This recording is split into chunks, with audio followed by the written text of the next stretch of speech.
सही नहीं है। लेकिन जो सत्ताधारी दल के जो नेता है उनका कहना है बहुमत हमारे पास है, अविश्वास प्रस्ताव जो लाया है निश्चित रूप से बहुमत उनके साथ है, लेकिन सदन नियमावली से चलती है। ये सदन के लिए नियमावली बनी हुई है।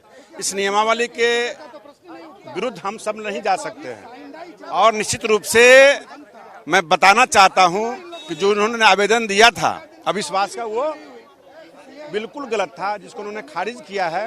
आज इस पर चर्चा होगी, फिर इस पर अगली कार्रवाई होगी।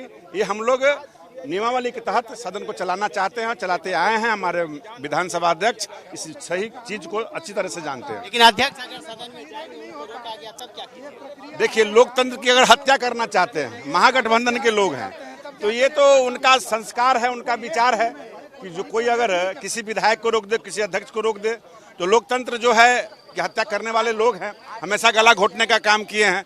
आप सब लोग जानते भी हैं इस चीज को। ये देखिए नज़ारा बदल चुका है विधानसभा का, और कल तक जो सत्ता में थे वो आज विपक्ष में हैं। और देखिए बीजेपी विधायक प्रोटेस्ट के लिए निकल गए हैं और उनके साथ सीपीआई सीपीएमएल के भी हैं, यानी कि आज विधानसभा में हंगामा पूरी तरह से बरपा है।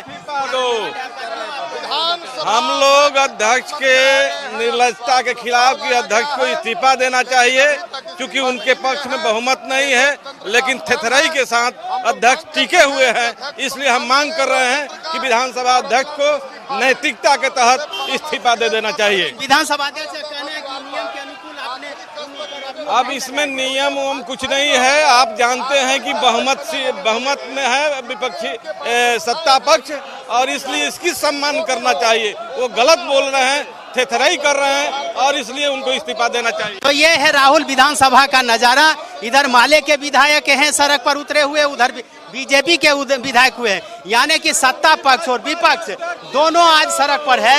यह नजारा है। सदन की कार्यवाही अभी शुरू नहीं हुई है, लेकिन उसके पहले ही सदन के बाहर यानी कि विधानसभा गेट के बाहर पूरी तरह से हंगामे की स्थिति है। और यह हंगामा इसलिए बरप रहा है कि दोनों पक्ष के अपने अपने तर्क हैं। एक तरफ जहां महागठबंधन के जो नेता हैं वो विधानसभा अध्यक्ष से इस्तीफा मांग रहे हैं, तो दूसरी तरफ जो बीजेपी के नेता हैं यानी कि जो विपक्ष है उसका कहना है कि विधानसभा अध्यक्ष के खिलाफ जो प्रस्ताव लाए गए हैं वो प्रस्ताव ही सही नहीं है, और इसलिए उनका इस्तीफा का कोई सवाल नहीं है। तो देखिए, हम लोगों ने विधानसभा अध्यक्ष के खिलाफ अविश्वास प्रस्ताव दिया है, लेकिन उसे स्वीकार नहीं किया जा रहा है और इस्तीफा नहीं देने की जिद पर अड़े हुए हैं। और सीबीआई के छापे के जरिए विधानसभा को अस्थिर करने की एक साजिश है। इसलिए हम लोग बोलते हैं लोकतंत्र का सम्मान करो और संघीय भाजपाई विधानसभा अध्यक्ष इस्तीफा दो। तो ये नजारा है राहुल, आप देख सकते हैं कि किस तरह से बीजेपी के जो सदस्य हैं वह सदस्य हंगामा कर रहे हैं।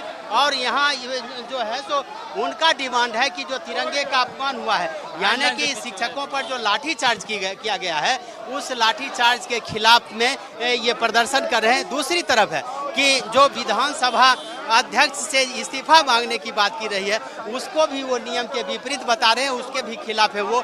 आप देख रहे हैं कि 10 दिन पहले तक जो सत्ता में थे वो अब पूरी तरह से विपक्ष की भूमिका में हैं, और पहले अगली पंक्ति में जो भी खड़े हैं वो सभी अधिकांश मंत्री रह चुके हैं। एक सप्ताह पूर्व तक ये बिहार के मंत्री थे, लेकिन आज वो विपक्ष की भूमिका में है और नारेबाजी कर रहे हैं। यानी कि सदन की कार्यवाही शुरू होने से पहले ही सत्ता पक्ष और विपक्ष दोनों के द्वारा हंगामा किया जा रहा है। और इसका नज़ारा यह है कि आप यह देख सकते हैं कि पूरा बिहार विधानमंडल हंगामे की भेंट चढ़ चुका है। जी।